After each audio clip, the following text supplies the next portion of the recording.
audit executives and internal audit leaders are once again focusing on Sarbanes-Oxley compliance work, which has taken on a new dynamic in the wake of the COVID-19 global pandemic. But these leaders and professionals are not the only ones immersed in this work. Chief financial officers and finance leaders and staff continue to perform numerous activities related to financial reporting and attestation work, all in the new normal business world in which companies are now operating. This is Kevin Donahue, Senior Director with Protiviti, welcoming you to a new installment of Powerful Insights. Protiviti recently released the results of its 2020 Sarbanes-Oxley Compliance Survey in a new report, SOX Compliance Amid a New Business Equilibrium. Our report and other materials and insights can be found at protiviti.com/SOX survey. I recently had the pleasure of speaking with Protiviti Managing Directors Chris Wright and Charlie Soranno, who offer a CFO and finance perspective on our SOX survey results, offering some interesting insights on how the work and focus of these teams are changing in the wake of COVID-19. Chris is the global leader of Protiviti's Business Performance Improvement Solution Group. Charlie is a leader in the BPI solution and in our financial reporting remediation and compliance practice. Charlie, thanks for joining me today. Kevin, great to be with you. And Chris, great to speak with you again. Kevin, as always, it's good to be with you. So Chris, let me ask you the first question here. With respect to SOX compliance, what are some of the challenges CFOs and finance functions have faced during this pandemic?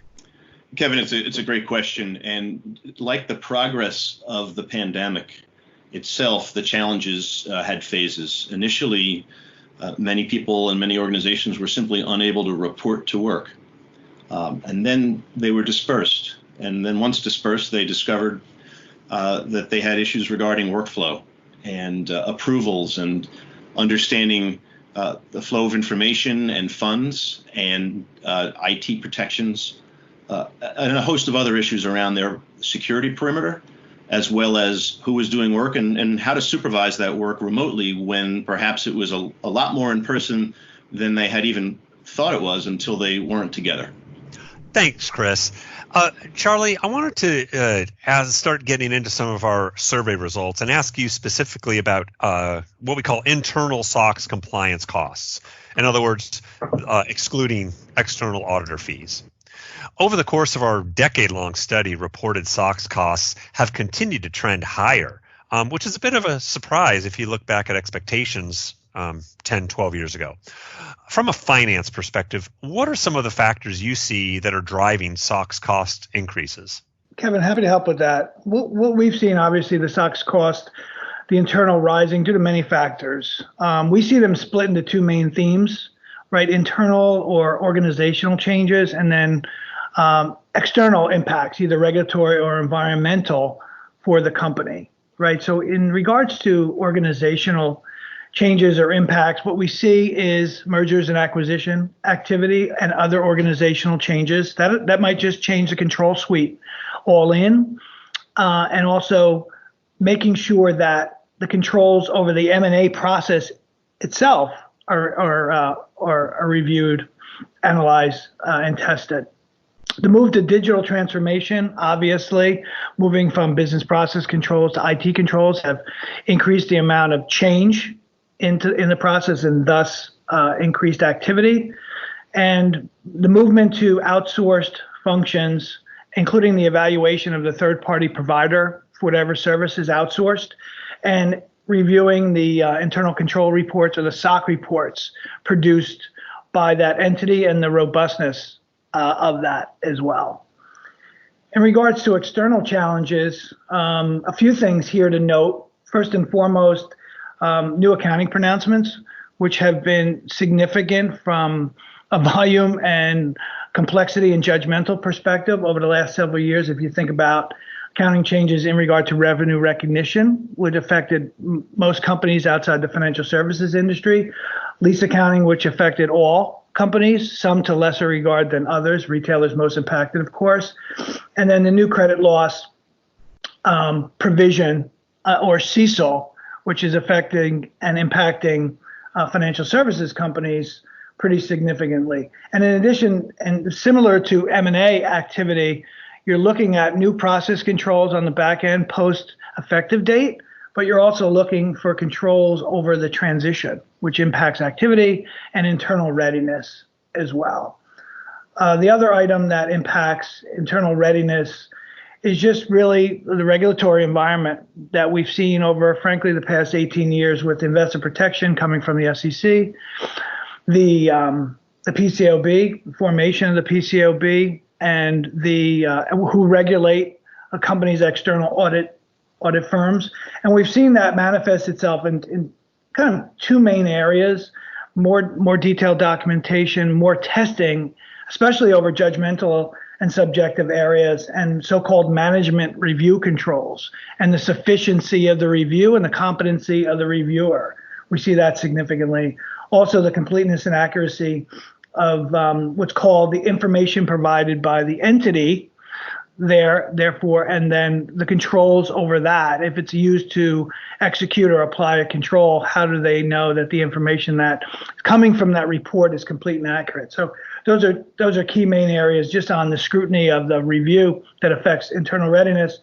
What we say to clients often, Kevin, to kind of close off this question is many things have gotten added over the past decade or past 18 years of Sarbanes-Oxley, but nothing ever seems to come off the list. That's a great rundown. Thanks, Charlie. So, Chris, I next wanted to ask you about hours. So, commensurate with costs, staff hours for SOX work continue to increase as well, bucking early predictions that organizations would be able to achieve more efficiencies over time. And to be clear, finance and audit teams are spending greater amounts of time on SOX work compared to prior years, even compared to last year. Are there opportunities companies can explore to reduce the overall hours they're investing in SOX work? Kevin, that's a great question and a great observation. And as Charlie noted, a lot of the extra work that companies are doing is the result of an imposition by the external audit environment in which they operate. And the external auditors themselves are likely responding to pressure from the PCAOB, who are their regulator and, as a result, the indirect regulator of public companies. And as Charlie also noted, the reason for that is that all of the observations seem to be additive only. There never seems to be anything that comes off the list. But the second issue is that a lot of the work that goes on and the Sarbanes-Oxley testing thereof is not as automated as it could be. And so one of the lessons learned during this diaspora of finance organizations that's been required by the pandemic as people work remotely is that companies are able to focus on the automation of tasks, where the finance organization can automate tasks that are subject to testing, such as, say, reconciliations, where there are tools for that, or simply automated processes they can build themselves, whether it's through robotic process automation or buying third-party tools that assist them in that regard. And then also for those who do the testing to automate the testing. And naturally, automated testing is a lot easier when the process and the task itself is automated. And so the major opportunity there, Kevin, and I think companies have learned a lot about it, will be assuming they can't necessarily affect the external auditor environment in which they operate, or that even if they can, with dialogue and planning and some of the things you can do to mitigate those impacts, that their major opportunity to become more efficient, and even actually to make their own work more efficient, not just the testing, so that they're focusing their leadership time on analysis rather than creation of data, is in the area of automating tasks and then automating the testing of those tasks. Terrific. Thanks, Chris. And Charlie, that's a good segue to the question I was going to ask you next. One of the more interesting findings from our study is around the use of technology tools, specifically when we look at the responses of CFOs and finance professionals that participated in our study. In fact, this group has a substantially higher propensity to employ technology tools compared to auditors and other professionals. What are you seeing in the market right now, Charlie, regarding the use of technology, data, and automation by finance teams, and changes and transformations they're undertaking to employ more technology in their work? Sure thing, Kevin. Happy to take that question on. The tools that we see most used in the workplace right now are data analytics tools, automated process workflow tools, continuous controls monitoring tools that are out there, advanced reconciliation tools that have been in the market for some time. We see their use, and also then visualization tools as well. Great. This has been a terrific discussion. Thank you both. Just a reminder for our audience, you can find Protiviti's full report on its Sarbanes-Oxley survey for 2020, SOX Compliance Amid a New Business Equilibrium, at protiviti.com/SOX survey. So I have a final question I want to pose to both of you. Chris, I'll have you respond first. Circling back to the subject of the pandemic, what do you see as some of the long-term impacts on finance groups and how they'll be performing their reporting and attestation work?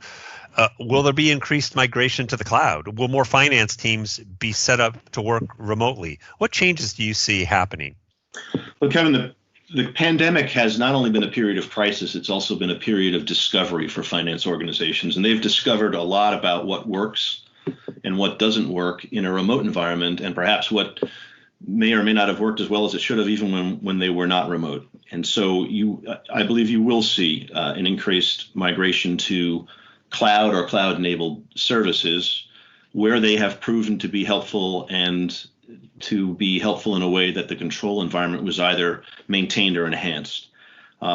Finance teams, from our discussions with many companies across a number of industries and a number of geographies, as they prepare to come back to work, may be the last or nearly the last groups back in the building when you think about the needs to get, say, research and development back in, or the scientific community back into the office because they need to work in labs, or other groups that need to work together. Where the finance teams have found that they were able to work remotely, there is an expectation that they will continue to do so for quite a while. And as a result, the longer they work remotely, the more likely it is that some or many of them may continue to work remotely all or part of the time. The other thing they'll do as part of what they've learned during the period of discovery is be looking at whether or not to bring processes back the way they left. So bringing an in-house process back to the office to operate the way it used to, or perhaps to operate a different way. If it was broken before and it's now been made remote possible, perhaps it will become an automated process before they bring it back either onshore or in office. And so a lot of what has been learned will, we believe, instruct not only how they come back to the office, but who comes back to the office and when. I agree with Chris in regard to kind of the technology, and we believe a lot of that is going to be additive, and it's going to increase efficiency over time. Of course, we all want to get back to the office. We want to get back to serving our clients. There's nothing better than a face-to-face meeting and an important item. However, things that can be handled remotely, I think they will continue to be handled remotely. It'll increase efficiency. Folks may be working, one day a week from home, lessening their commute, but being more efficient. So I think some of the things that have been additive or positive due to the pandemic, I think they'll stay with us. Well, this has been a great conversation. Thank you both for joining me. Thank you, Kevin. Thank you, Kevin.